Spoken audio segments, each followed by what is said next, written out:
안녕하세요. 제가 예전에 삼성전자 주식은 부자들이나 투자하는 거라고 여러 번 말했었는데요.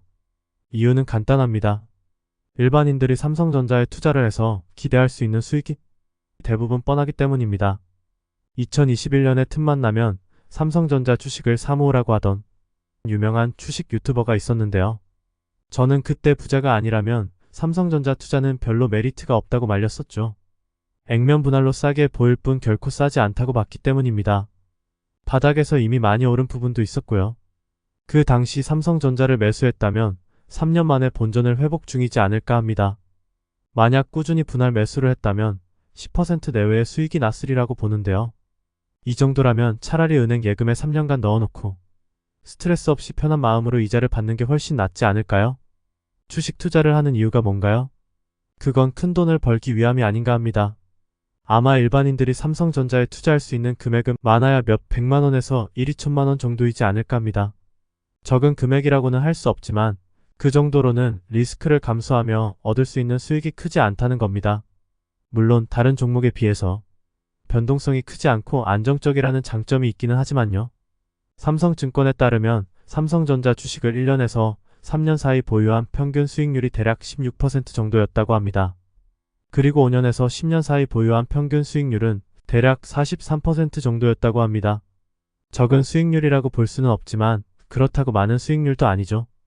별 볼일 없는 주식도 1년에 몇 번 정도는 20% 내외의 급등이나 30% 상한가 한 번 정도는 나오거든요.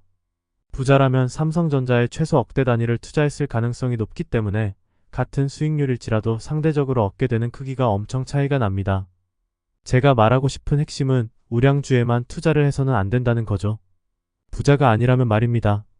쉬운 살까지는 우량주와 바닥주를 5대5의 비율로 투자하고 그리고 쉬운 살 이후에는 우량주와 바닥주의 비율이 7대3의 비율을 유지하는 것이 좋다고 봅니다. 절대적인 것은 아니기 때문에 자신에게 맞게 비율은 조정하면 됩니다. 하지만 나이가 들수록 보수적으로 접근해야겠죠. 우량주는 변동성이 적고 안정적이지만 여러분의 인생을 바꿀 만한 수익을 얻기는 힘들다는 것을 아셔야 합니다. 여러분이 부자처럼 큰 금액을 투자할 수 없다면 말입니다. 때문에 부자가 아니라면 우량주에만 투자를 해서는 안 된다고 봅니다. 리스크가 있더라도 바닥주를 발굴해서 여윳돈이 생길 때마다 바닥에서 꾸준히 모아가는 전략이 필요하다는 게 제 생각입니다. 잘 찾아보면 1,000원짜리나 2,000원짜리 중에도 괜찮은 주식들이 여럿 있습니다. 근데 이런 주식들은 대부분 관심을 안 갖죠. 솔직히 주식이 아니라 쓰레기로 보일 정도이니까요. 하지만 금양의 바닥이 500원이었고 테슬라의 바닥이 3,000원이었다는 것을 잊지 마세요. 근데 이런 주식들은 여러분의 인내력을 요구합니다. 몇 년간 조정을 하거나 제자리거든요. 그래서 자신의 선택이 맞는 것인가에 대한 끊임없는 불신과 회의를 갖게 됩니다. 제가 2008년도인가 2009년도인가에 한국콜마라는 종목을 발굴했었죠. 그때 홈페이지에 들어가서 회사 연혁과 연구개발 관련 항목을 참고했었는데요. 생각보다 괜찮았습니다. 많지는 않지만 매년 흑자를 내는 회사였고요. 배당도 줬었죠. 그래서 장기 투자를 목적으로 1,000원인가에 매수를 했었습니다. 하지만 두어 달 정도 가지고 있다가 매도를 했습니다. 오르는 것 같지도 않고 기다리는 것도 지치더라고요. 그래서 다시 신나게 단타를 즐기다가 깡통을 찼었죠. 근데 최근 네이버에서 92,000원까지 올랐었던 걸 확인했는데요. 주식은 머리가 아닌 엉덩이로 번다는 말이 괜히 있는 게 아니라고 봅니다. 주식을 장기 투자하려면 참고 인내할 줄 알아야 합니다. 그리고 언론이나 주식 전문가가 아닌 여러분 스스로를 믿어야만 합니다. 그렇지 않으면 부안해동할 가능성이 높아지기 때문입니다. 그러면 버티기가 쉽지 않습니다. 이때 인문학적 소양을 기르는 것이 도움이 됩니다. 주식시장이란 결국 인간의 희로애락이 투영되는 곳이기 때문입니다. 따라서 꾸준히 자신을 갈고 닦아야만 합니다. 그래야만 홀로 등불이 되어 앞으로 나아갈 수 있습니다. 고대 마야 문명에서는 인신공양이라는 풍습이 있었다는 걸 잘 아실 겁니다. 그 대상은 다른 부족들이었고요. 재밌는 건 아이들은 성인이 될 때까지 그냥 놔뒀다고 합니다. 일종의 사육이라고 봅니다. 그래야 다음에 또 먹잇감을 사냥할 수 있을 테니 말입니다. 지금이라고 다를까요? 약육강식의 논리는 절대 사라지지 않는다는 걸 명심하시길 바랍니다. 인류의 오랜 역사였으니까요. 하지만 현대사회에서는 과거처럼 물리적인 힘을 사용하면 반감을 얻을 뿐만 아니라 대중들의 심각한 저항에 직면하게 되죠. 따라서 다른 방법을 사용합니다. 제가 전에도 말했듯이 육체를 지배하는 것이 아니라 정신을 지배하는 거죠. 언론과 전문가들을 동원해서요. 그게 훨씬 쉽고 반감도 없기 때문입니다. 이것 또한 일종의 사육이 아닌가 합니다. 정신을 어떻게 지배할까요? 세뇌를 시키는 겁니다. 일상 속에서 자연스럽게 말입니다.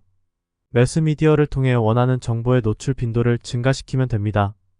그러면 자연스럽게 정신을 지배할 수 있습니다. 현대 사회에서 최상위 포식자들이 사육하는 방식이죠. 그 대상은 대중들이고요. 최상위 포식자들이 원하는 방향으로 대중들을 가두리 양식하는 겁니다.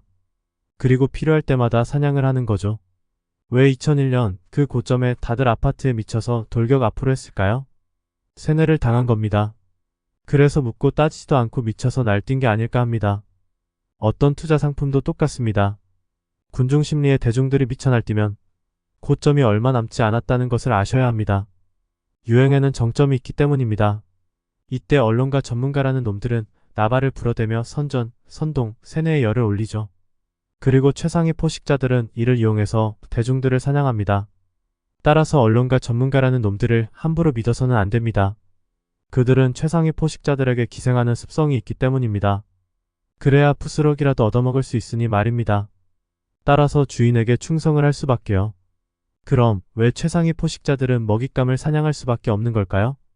그들의 안락함은 필연적으로 누군가의 희생을 바탕으로 이루어지기 때문입니다.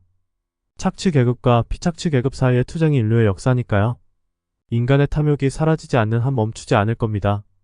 그리고 그 최전선의 언론과 전문가라는 놈들이 있다는 걸 잊지 마시길 바랍니다. 현대사회는 과거처럼 야만적으로 육체를 구속하거나 강압적으로 착취하지 않습니다. 그건 위험하고 반감만 불러올 뿐이죠. 그 대신 정신을 세뇌시켜서 착취를 하는 겁니다. 진실이란 누군가 편안하게 떠먹여주는 것이 아니라 스스로 직접 찾아가는 과정이 아닐까 합니다. 그래야만 최상위 포식자들의 착취로부터 벗어날 수 있다고 봅니다. 개소리하지 말라고요?